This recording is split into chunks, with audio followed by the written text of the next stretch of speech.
I dream media ప్రేక్షకులందరికీ స్వాగతం సుస్వాగతం. మనతో పాటు ఉన్నారు స్పిరిచువల్ గురు అనంత శక్తి ఫౌండర్ అనంత సాయికృష్ణ గారు. ఒక అద్భుతమైన టాపిక్ మనం మాట్లాడుకోబోతున్నాం, అదే డబ్బు. మాట్లాడదాం. సార్ నమస్తే. నమస్తే దర్శన్. బాగున్నారా సార్? బాగున్నారా? చాలా బాగున్నాను sir. So first of all, పంచభూతాలు లేకుండా మనం బ్రతకలేం. కానీ ఆరో భూతం అని చెప్పి ఒక సినిమాలో డైలాగ్ ఉంటుంది, పంచభూతాలని శాసించే ఆరో భూతం అని.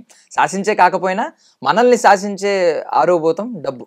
ఈ రోజుల్లో డబ్బు లేకుండా ఏ మనిషి బ్రతకలేడు, ఇది ఫ్యాక్ట్. కాకపోతే ఏంటంటే సినిమాలో ఒక జోకులు ఉంటాయండి, డైలాగ్స్ ఉంటాయి. ఆడవారిని అర్థం చేసుకోవడం కష్టం, ఉమెన్ అర్థం చేసుకోవడానికి ఈవెన్ బుక్స్ కూడా ఎవరు రచించలేరు అని.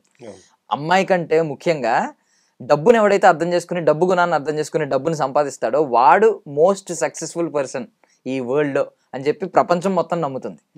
సో అలాంటప్పుడు డబ్బు ఉంటే అక్కడ అమ్మాయి అని కాదు కానీ ఏ మనిషి అయినా మన దగ్గరికి వస్తాడు. డబ్బు ఉంటే రిలేషన్స్ బాగుంటాయి, మన హెల్త్ బాగుంటుంది, మనకి స్టేటస్ ఉంటుంది, మనం ఆనందంగా బ్రతకగలుగుతాం. ఇన్ని ఇచ్చే డబ్బుని అందరూ అర్థం చేసుకోలేకపోతున్నారు. అది మన దగ్గరికి ఎప్పుడు వస్తుంది అనేది చాలా మందికి అంతు చిక్కట్లేదు. ఈవెన్ కొంతమంది పెద్ద పెద్ద ఆక్స్ఫర్డ్ యూనివర్సిటీ, స్టాన్ఫర్డ్ యూనివర్సిటీ వీటిల్లో చదివిన వాళ్ళకి కూడా అంత క్లియర్గా డబ్బు యొక్క బిహేవియర్ ఎలా ఉంటుంది, డబ్బు సైకాలజీ ఏంటి అనేది ఎవరికి తెలియట్లేదు. సో మీరేం చెప్తారు? అంటే మీరు అనంత కుబేర క్రియ అని చెప్పి ఒక దీక్షను అయితే, ఒక క్లాసెస్ని అయితే స్టార్ట్ చేశారు. సో ఆ క్లాసెస్ ఏం చెప్తున్నాయి, సో దాని ద్వారా మన జీవితాలు ఎలా మారిపోతున్నాయి? ఫస్ట్ క్లాసులకు వచ్చే వాళ్ళకి మేము చెప్పేది ఒకటేనండి, ధనం మూలం ఇదం జగత్. డబ్బు ఉంటే మన దగ్గరికి ఏదైనా వస్తుంది. మనము డబ్బు అనేది మనం ఎలాగంటే ఒక వస్తువు మాదిరి చూస్తున్నాం అంతే. సాక్షాత్తు ఇప్పుడు భగవంతుడు అనేవాడు మనకి డైరెక్ట్గా వచ్చి సహాయం చేయలేడు. ఇది కలియుగం కాబట్టి డబ్బు రూపంలో వ్యవహారాలు జరుగుతూ ఉంటాయి. బట్ మనిషి ఏం చేస్తున్నాడంటే పూర్తిగా అపనమ్మకంలో కూరుకుపోయినాడు. డబ్బు నా దగ్గరికి ఎందుకు వస్తుంది, డబ్బు ఉన్నాడు దగ్గరికే డబ్బు వెళ్తుంది, వాడి దగ్గర డబ్బు ఉన్నాయి కాబట్టి వాడు అనేక రకమైన చెడు పనులు చేస్తున్నాడని. ఇవన్నీ మనిషి ఎలా చేస్తున్నాడంటే నెగిటివ్ వైపు చూస్తున్నాడు డబ్బును. అది డబ్బు అనేది ఎలాగుంటుందంటే జస్ట్ అది ఒక సాక్షిభూతంగా ఉంటుందంటే, ఆ డబ్బుని మంచికి వాడుకుంటే మంచి చేయొచ్చు, చెడుకు వాడుకుంటే చెడు చేయొచ్చు. ఇప్పుడు ఆ డబ్బుని చూస్తే వేరే వ్యక్తులు చేస్తున్నారు అలాగా, డబ్బు అయితే చేయట్లేదు కదా. ఇప్పుడు అదే డబ్బును ఉపయోగించి ఎంతమంది నెగిటివ్ చేస్తున్నారు, అదే డబ్బును ఉపయోగించి ఎంతమంది పాజిటివ్ పనులు చేస్తున్నారు. ఈరోజు అనాథాశ్రమాలు రన్ అవుతున్నాయి, ట్రస్ట్లు రన్ అవుతున్నాయి, తర్వాత హెల్పింగ్ హ్యాండ్స్ అనేవి రన్ అవుతున్నాయి. ఇవన్నీ ఎక్కడి దాకా రన్ అవుతున్నాయి అంటే డబ్బు ఉంది కాబట్టి వాళ్ళ దగ్గరగా, డబ్బు ఉన్న వాళ్ళ దగ్గరికి ఏదో ఒకటి మంచి చేయాలి కదని వాళ్ళ ఒక ఆలోచన వస్తుంది కాబట్టి ఆ డబ్బు అనేది వాళ్ళకి ఉపయోగపడుతుందండి. కాబట్టి నేను ఏం చెప్తున్నా అంటే డబ్బు ముమ్మాటికి మన దగ్గరికి రాకపోవడానికి మెయిన్ మనం చేస్తున్న తప్పునండి. డబ్బులు చూడండి, ఇప్పుడు మనకు ఆకలి వేస్తే మనము ఆహారం తీసుకుంటే మనకు కడుపు నిండుతుంది. అది ఒక పూట ఆకలి అయిపోయిన తర్వాత మళ్ళీ సెకండ్ మళ్ళీ ఆకలి అవుతుంది. దానిపైన సేమ్ అలాగే ఎలాగైతే మీకు ఆకలి అనేది ఉంటుందో డబ్బును కూడా అలాగే చూడండి అని చెప్తున్నాను నేను. డబ్బును పొరపాటును కూడా తిట్టకూడదండి. ఎందుకంటే సాక్షాత్తు లక్ష్మీదేవితో పోలుస్తాం ధనం అంటే. మరి అలాంటప్పుడు లక్ష్మీదేవిని ఇంట్లో పటాలు పెట్టి రోజు పూజిస్తారు, లక్ష్మీదేవికి మరో రూపమైనటువంటి డబ్బును రోజు తిడుతూ ఉంటారు. మన దగ్గరికి డబ్బు ఎలాగ వస్తుంది? రాదండి. యద్భవం తద్భవద్ది. నువ్వు ఇంట్లో పూజ చేసావు, బయట తిడుతున్నావు కాబట్టి మన దగ్గరికి డబ్బు రాదు.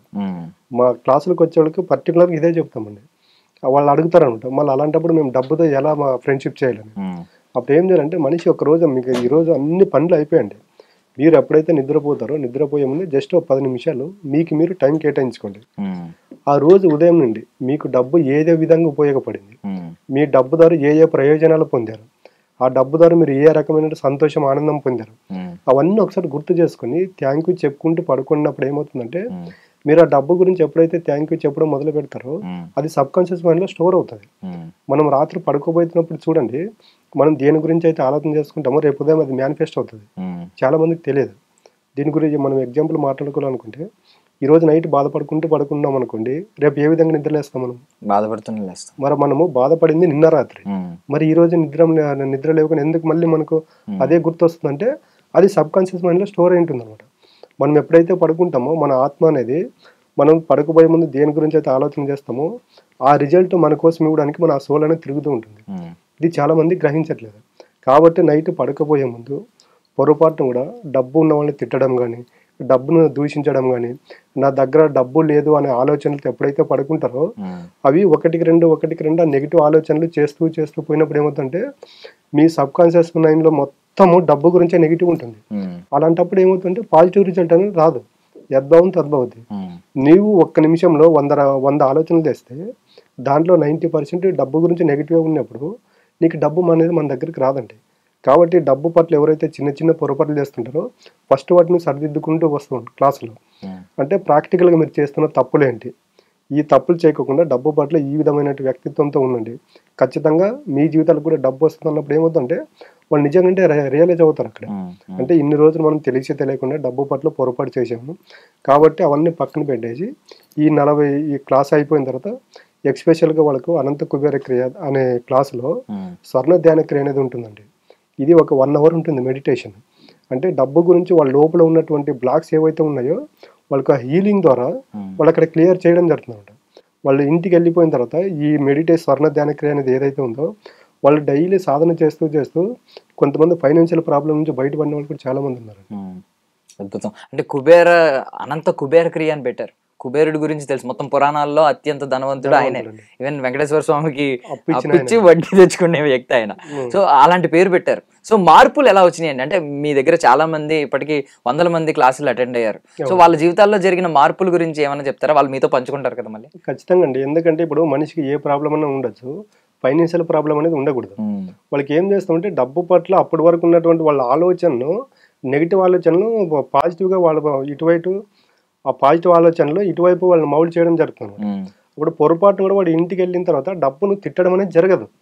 ఎందుకంటే ఇప్పుడు 2 వ్యక్తులు నడుచుకుంటూ వెళ్తున్నారండి, పరిచయం లేని వ్యక్తి ఏదో తిట్టామనుకోండి, ముందుకు వెళ్ళిన తర్వాత వీడు ఎంత ర్యాష్గా డ్రైవ్ చేస్తున్నాడు, ఎంత ర్యాష్గా నడుస్తున్నాడు మనం అన్నప్పుడు ఆ వ్యక్తికి వినిపించింది అనుకోండి, అదే యాక్షన్ మన పైన రియాక్షన్ చూపిస్తాడా లేదా?